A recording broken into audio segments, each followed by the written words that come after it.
हारा वही जो लड़ा नहीं। बहुत सुंदर बात लिखवाई इस बच्चे ने। रोज पढ़ता था, रोज मेहनत करता था, रोज मुझसे 2 बात सुन लेता था, लेकिन हंसता था। उनका सिलेक्शन नहीं हो रहा तो उनके साथ एक ही समस्या है कि रोज इधर इधर इधर इधर। इनकम टैक्स इंस्पेक्टर की पोस्ट पे सिलेक्शन, और हम दोनों रोते रहे बहुत देर तक। हारा वही जो लड़ा नहीं। बहुत सुंदर बात लिखवाई इस बच्चे ने। आप इसको अपना जीवन का मूल मंत्र मान लीजिए मेरे दोस्त।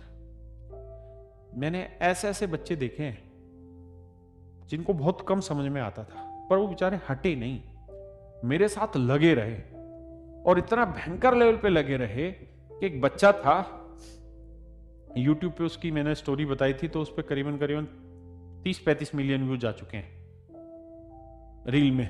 मैं आपको बता रहा हूं, एक बच्चा था, नाम मैं भी भूल गया हूं। वो बच्चा इतना शैतान था कि ऑफलाइन में मैं पढ़ाता था तो हर क्लास में बैठता था, उसको समझ कुछ नहीं आता था। मैं उससे परेशान हो गया, और बहुत लंबी कहानी, लेकिन शॉर्ट में बता रहा हूं कि मेरे को लगता था इसका सिलेक्शन कभी नहीं होगा, क्योंकि वो हर क्लास में बैठता था और उसको कुछ भी पल्ले नहीं पड़ता था, और हर सवाल के ऊपर टोक देता था मुझे। तो मैंने उसको कहा कि भाई तेरे ढक्कन, तेरे टावर उड़े हुए, तेरे कुछ समझ में नहीं आ रहा, तेरा नहीं होगा सिलेक्शन। हंसता रहता था, बेइज्जती सहन करता रहता था, पढ़ता रहता था। मैं पागल था, मुझे पता ही नहीं था कि मेहनत के आगे तो भगवान भी हार जाते हैं। भाई वो बच्चा 2 साल तक लगातार काम करता रहा। मैं ऑफलाइन पढ़ाता था मुखर्जी नगर में उस समय। रोज यही काम था उसका, रोज पढ़ता था, रोज मेहनत करता था, रोज मुझसे 2 बात सुन लेता था, लेकिन हंसता था, मेरे पैर छूता था, बड़ी इज्जत करता था। एक दिन एसएससी का रिजल्ट आया, और भाई रात करीबन 11-12 बजे के आसपास उस बच्चे का मेरे पास फोन आया।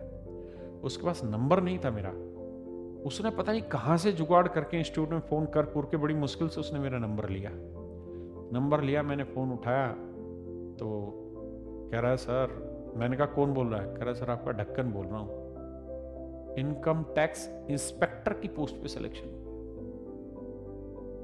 वो भी रोने लग गया और मैं भी रोने लग गया, और हम दोनों रोते रहे बहुत देर तक। वो इसलिए रोता रहा कि भगवान ने उसकी मेहनत का फल दिया। मैं इसलिए रोता रहा कि मैं कितना बेवकूफ आदमी था जो मैं इसको ये कह रहा था तेरा सिलेक्शन नहीं होगा।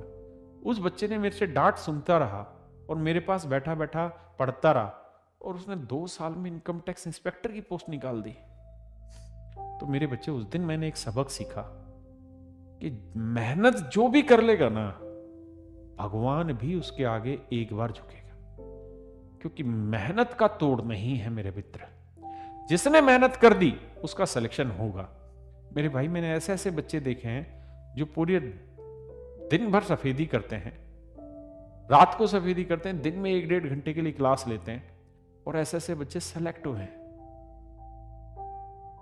तो जिसने मेहनत की ना मेरे राजा, उसको भगवान नहीं रोकेगा। आप जो मेहनत करोगे, जितनी करोगे, उसका फल आपको उतना मिलता रहेगा। बस समस्या एक है, वो ये कि आप रेगुलर नहीं रहते।